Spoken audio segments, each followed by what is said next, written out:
Salut les investisseurs, dans cette vidéo, on va analyser le dossier STMicroelectronics. Avant de commencer, je vous rappelle que si vous aimez mon travail, vous pouvez me soutenir via un don en utilisant le lien en description de cette vidéo. Et pensez à vous abonner à la chaîne pour ne pas rater les prochaines analyses. On commence tout de suite avec le cours de l'action, qui a été divisé par 2 depuis les sommets de 2023. Faut pas oublier que STMicroelectronics opère sur un marché qui est cyclique, en forte croissance dans les phases d'expansion, donc les parts de marché bougent très vite, ça peut expliquer cette variation.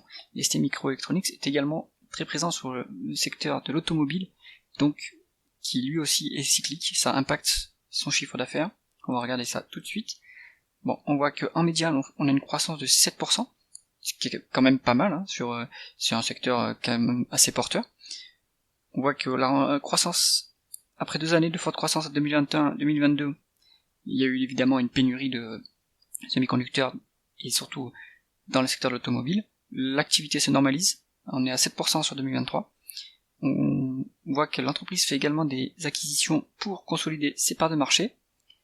Donc, on va aller regarder ce qui se passe du côté des taux de marge. On voit que là, pareil, hein, on voit la cyclicité de l'activité. En médiane, la marge brute, le taux de marge brute est à 38%. Et là, on est sur du 40% après avoir atteint un sommet à 47%. Donc, STMicroelectronics a pu augmenter ses prix dans la phase de pénurie de semi-conducteurs, ça c'est normal, tous les acteurs du secteur l'ont fait. Maintenant il faut voir si elle arrive à maintenir ses prix, au moins au niveau de la médiane. En tout cas c'est pas alarmant.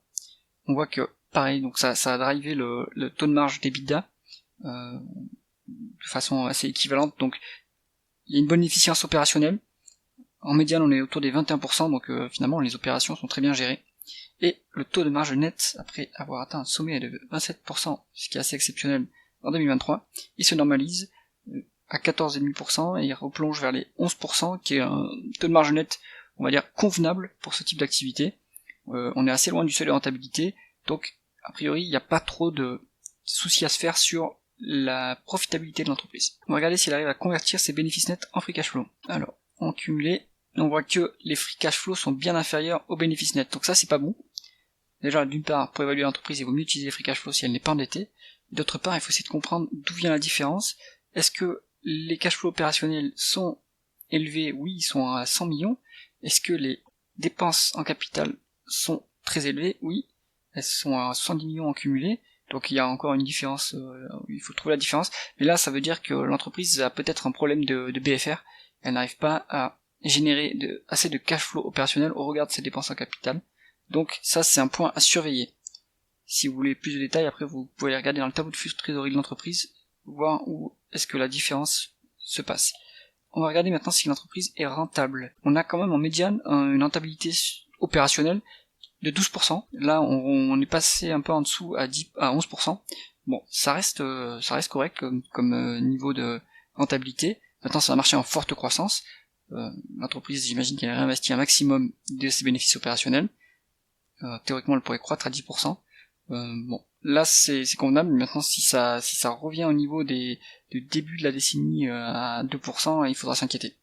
Mais bon, on est sur une trajectoire descendante et ça c'est pas incroyable. On va regarder si l'entreprise est endettée. On est sur une dette nette qui est négative, donc il n'y a pas de problème, le bilan est très sain. On va regarder maintenant si l'entreprise retourne du cash aux actionnaires. On voit que l'entreprise reverse à peu près la moitié de ses free cash flow en dividendes. Son dividende représente entre 1 et 1,5%, donc c'est un niveau de dividende un peu faible, pas forcément très intéressant pour les amateurs de dividendes, surtout que le dividende n'est pas stable ni croissant dans le temps. Donc le dividende est aussi cyclique comme l'est l'activité. On voit qu'au niveau de la dilution, il y a une dilution en 2021, ensuite il y a des rachats d'actions, puis des dilutions. Il n'y a pas de stratégie claire de réduction du nombre d'actions. Bon, c'est pas incroyable. Il faut regarder surtout si la valorisation le justifierait. On va pouvoir se placer directement en price to free cash flow. Donc là, on voit que c'est cata. On est à 40 en price to free cash flow. Donc ça reflète évidemment la cyclicité de l'activité. Les free cash flow, ils sont à mon avis cycliquement bas. On va le voir, hein, voilà. Après les sommets à 2 milliards en 2023, on rechute là vers les 558 millions. Donc pour ce type d'entreprise cyclique, en réalité, il vaut mieux normaliser les free cash flow et se placer sur une base où on se dit que le free cash flow médian il a 780 millions. et faire son évaluation à ce niveau-là. Maintenant, si on revient sur la valorisation, on voit qu'en médiane, on est sur du 25, qui me semble un peu élevé pour ce type d'activité cyclique, mais passons. Là, il y a clairement une surcote pour l'instant. Est-ce que ça vaut le coup de se placer sur le dossier? Ça va être la conclusion.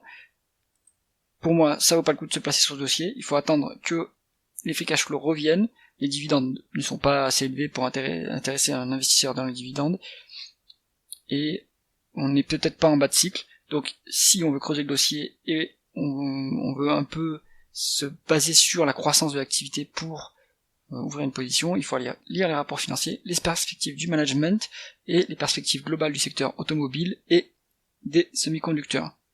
À mon avis, on est encore un peu trop surévalué sur cette entreprise. C'est tout pour cette analyse. Si vous avez aimé cette vidéo, mettez un pouce vers le haut et pensez à vous abonner à la chaîne. À bientôt.